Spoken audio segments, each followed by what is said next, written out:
Hello friends, welcome back. So today we discuss about the last topic, excretory system in human beings. So guys देखिएगा, अभी हमने 3 topic cover कर लिए हमने digested food यानी digestion of food, respiration and last is your जो हमने पढ़ा था इससे पहले वीडियो में वो पढ़ा था हमने सर्कुलेशन सिस्टम। तो देखिएगा मतलब सबसे पहले हमने खाना खाया था, खाना खाने के बाद उससे एनर्जी ली थी, लेकिन एनर्जी का यूटिलाइजेशन हमने नहीं करा था, तो फिर सर्कुलेशन वाले में हमने कर लिया। ठीक है, ओके। तो सर्कुलेशन वाले में जब हमने कर लिया उसके बाद जो एक्स्ट्रा जो वेस्ट मटेरियल है वो एक्सक्रीशन वाले में निकलेगा, एक्सक्रीटरी वाले में निकलेगा। तो देखते हैं कैसे क्या क्या प्रोसेस होती है guys. So guys as you can see in your screen, this is the structure of your excretory system or urinary system। तो गाइज ये इम्पोर्टेंट है, इसको इम्पोर्टेंट लगा लीजिएगा आप। देखिएगा रियल में स्ट्रक्चर होता क्या है। देखिएगा गाइज यहाँ पे आप देख सकते हो आसानी से, यहाँ पे रीनल वीन है और यहाँ पे रीनल आर्टरी है। देखिएगा रीनल वीन वो वीन होती है, वो वेसल होता है जो कि इम्प्योर ब्लड लेके आती है। ये इम्प्योर ब्लड लेके आती हैं क्योंकि अब यहाँ पे प्योरिफिकेशन भी होगा और जो एक्स्ट्रा आइटम है वो भी निकलेगा। तो सबसे पहले तो इम्प्योर ब्लड आती हैं। इम्प्योर ब्लड यहाँ पे आता है, फिर किडनी में पहुँचने के बाद ये फिल्ट्रेशन होता है इसका। ठीक है, फिल्ट्रेशन होने के बाद ये यहाँ पे रीनल आर्टरी की हेल्प से प्योर ब्लड चला जाता है। ठीक है, अरोटा में सेल्स के पास। ठीक है, ओके गाइज। और जो आपका इम्प्योर ब्लड जो रह जाता है वो किडनी के अंदर ही स्टोर रह जाता है, और kidney time to time ureter की हेल्प से यहाँ ये पाथवे होता है जहाँ से यूरिन निकलता है या एक्स्ट्रा वेस्ट मटेरियल निकलता है, वो टाइम टू टाइम यहाँ पहुँच जाती है यूरिनरी ब्लैडर में, और यूरेथ्रा की हेल्प से वो यूरिन बाहर निकल आता है। ठीक है, ओके गाइज। सो अब किडनी के अंदर ऐसा क्या है जो फिल्ट्रेशन का काम करती हैं। कौन सी फिल्ट्रेशन यूनिट है रियल में? तो देखिएगा फिल्ट्रेशन यूनिट जो हैं वो क्या है, वो नेफ्रॉन है। ठीक है, ओके गाइज। तो ये आपकी स्मॉल यूनिट्स होती हैं, ये स्मॉल यूनिट्स होती हैं जो कि एक किडनी के अंदर 1.2 मिलियन होती हैं। एक किडनी के अंदर 1.2 मिलियन किडनी होती हैं, तो वो रियल में काम करती हैं फिल्ट्रेशन का। ठीक है, तो गाइज अभी दिखाते हैं हम आपको अच्छी तरीके से। देखिएगा ये आपका स्ट्रक्चर है नेफ्रॉन का, जो फिल्ट्रेशन यूनिट होती हैं वो है इसका स्ट्रक्चर, लगभग ऐसा होता है। देखिएगा रियल में होता क्या है, यहाँ पे ये रीनल ट्यूब्यूल होती हैं। क्या होती हैं? रीनल ट्यूब्यूल, जो कि क्या करती हैं, तो ये छोटे छोटे ब्लड कैपिलरीज होती हैं जो कि ब्लड को लेके आती हैं। किसकी हेल्प से? Renal tubule. ये रीनल ट्यूब्यूल होता है जिसको हम क्या कहते हैं, एफेरेंट, क्योंकि बड़ा होता है, वाइड होता है, और ये होते हैं ईफेरेंट।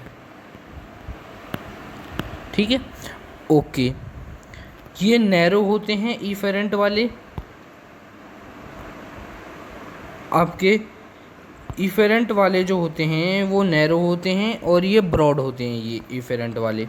इसके कारण क्या होता है, इसके कारण जो कुछ ब्लड जो होता है यहाँ पे, देखो गाइस रियल स्ट्रक्चर ये होता है आपका,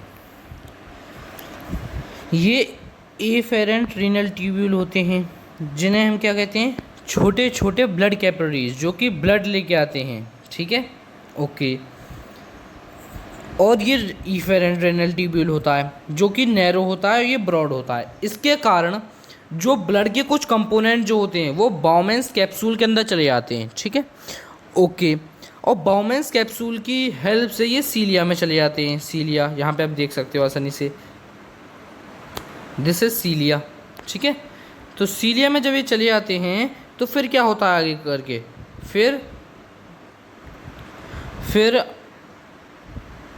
गाइस फिर क्या होता है, ये बाउमेंस कैप्सूल में चले जाते हैं, फिर उसके बाद ये सीलिया में चले जाते हैं, ठीक है। अच्छा, ये जो ब्लड के कंपोनेंट में जो पार्टिकल होते हैं ये कंटेन करते हैं क्या, ये कंटेन करते हैं आपके यूरिया, ठीक है, और आपका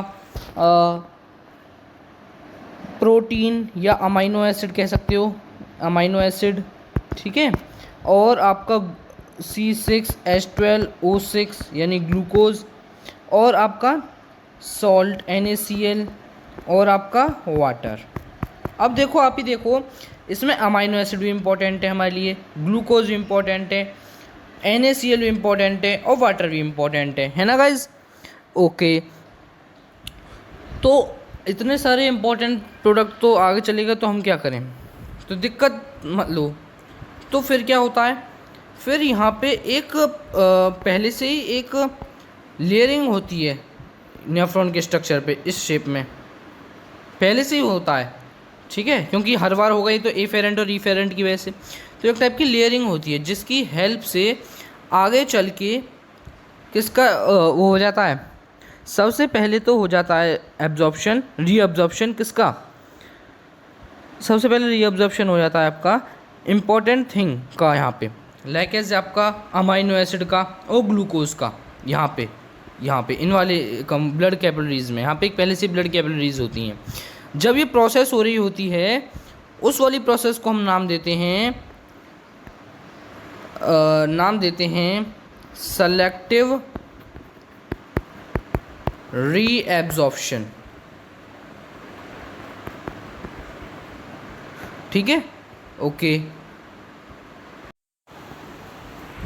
तो जब यहाँ पे जब आपका ग्लूकोज और अमाइनो एसिड का रीअब्जॉर्प्शन हो रहा होता है तो उस वाली प्रोसेस को हम क्या कहते हैं, सेलेक्टिव रीएब्जॉर्प्शन। बहुत इंपॉर्टेंट है ये, ठीक है। उसके बाद क्या होता है, उसके बाद फिर ये यहाँ पे आते हैं हम, इनको हम क्या कहते हैं, हेनलीज लूप, क्या कहते हैं, हेनलीज लूप। ओके, हेनलीज लूप में जब सॉल्ट और जब यहाँ पे सॉल्ट और वाटर का जब रीअब्जॉर्प्शन हो रहा होता है, किसका, सॉल्ट और वाटर का रीअब्जॉर्प्शन, तो उस वाली प्रोसेस को हम क्या कहते हैं, यहाँ पे जब हो रहा होता है रीअब्जॉर्प्शन, तो उस वाली प्रोसेस को हम क्या कहते हैं, ऑस्मो रेगुलेशन, ठीक है। और ऐसे ही करके जब यहाँ पे ये हो गया तो यहाँ पे ऑस्मो रेगुलेशन हो गई ना, ठीक है, ये ऑस्मो रेगुलेशन प्रोसेस हो गई यहाँ पे।